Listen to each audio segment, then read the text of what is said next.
देखो यहाँ पे सवाल हो गया। वो 5वां सवाल है, इसको ध्यान से सुनो। 3 अंकों की सबसे बड़ी और 3 अंकों की सबसे छोटी संख्या का गुणनफल कितना होगा? 3 अंकों की सबसे बड़ी संख्या क्या है?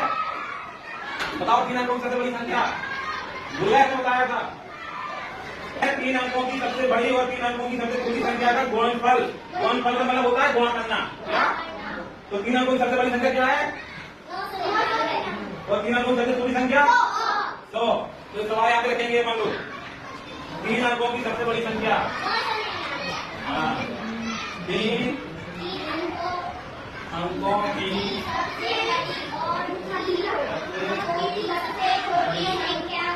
क्या 3 अंकों की सबसे बड़ी संख्या? क्यों? मतलब 3 अंकों की सबसे बड़ी संख्या कितनी है? 999 है। और 4 अंक की कितनी हो जाए? 1 9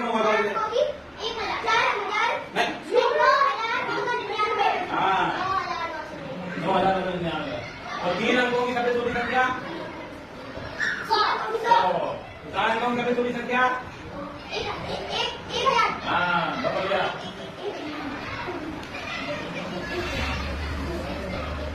अब क्या बोलने वाले हैं कि छोटी संख्या का गुणनफल कितना होगा? तो गुणनफल निकालना है इन दोनों का। क्या करना है? मतलब आपस में गुणा करना है। तो क्या करेंगे? 999 100। अब 0 का गुणा किसी भी अंक में कैसे क्या था? 0 0 0 आएगा कि नहीं? अब 0 कहेंगे 0। अब एक कहेंगे तो वही अंक आएगा। अब क्या करेंगे? जोड़ेंगे 0 0 9 9 9। अब इसको निकाल 2.5 सैकड़ा 1000 10,000। अब बढ़ के बताओ तुझे कितना है? 99,900। बहुत बड़ी तारीफ है। 99,900। सभी को आपकी संख्या पढ़ना कि नहीं? यही आंसर हो गया। समझ में आई? तो सारे गुणा वाले सवाल ऐसे ही हैं सभी। आपको घर से जाके लाना है। इसमें 6 7 8 9 आप लोग घर से जाके लाना है। जो नहीं आएंगे तो हम कल बता देंगे। ठीक?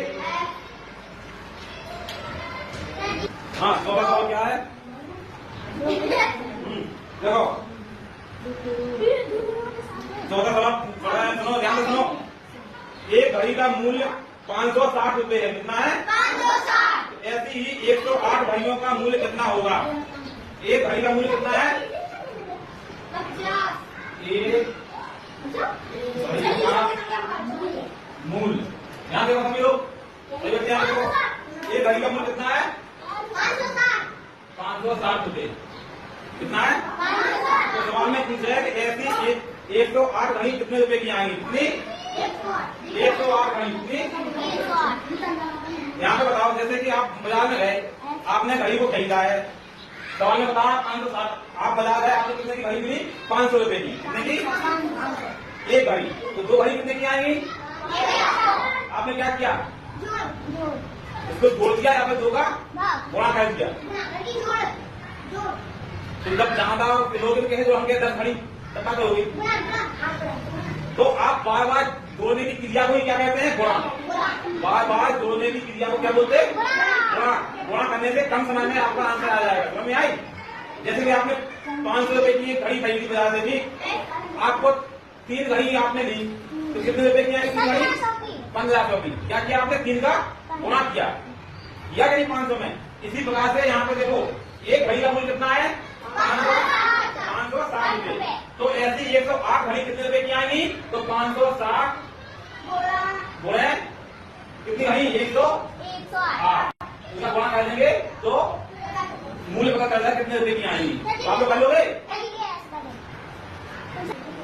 आपका 0 में गुणा करेंगे कितना आएगा? देखो यहाँ पे आपका 0 कहेंगे 0 आएगा। किसी भी अंक का 0 में गुणा होता है तो उसका आंसर क्या होता है? 0 ही आता है। समझ में आई? तो आज का 0 में कहेंगे कितना आएगा? 8 4 48। 48 कितनी आएगी यहाँ पे? 4 8 पकड़ लेंगे हासिल में। 8 5 40 44। अब किसका करेंगे गुणा? 0 का। 0 का किसी भी अंक में गुणा करेंगे क्या आएगा? 0। अब किसका करना है? मल्टीपल गुणा 1 का किसी भी अंक में गुणा करेंगे तो वही अंक आता है। ठीक? 1 का 0 करेंगे 0 आएगा। 1 का गुणा 6 में करेंगे 6 आएंगे। 1 का गुणा 5 में करेंगे अब क्या करेंगे? जोड़। जीरो का जीरो, आप भी जीरो जोड़ेंगे 8, 4 के 4, और 6 और 4 10 की गिनती 1 आने 5 बजे 6। जो सवाल में क्या था, 108 घड़ी का कितना मूल होगा? तो यहाँ पे लिखेंगे 108 घड़ियों का मूल, घड़ियों का मूल कितना होगा? इसको पढ़ो संख्या को, कितना लगा? 11, 22, 10,000, 60,780। बहुत बढ़िया, ताली बजाइए। ये आंसर हो गया।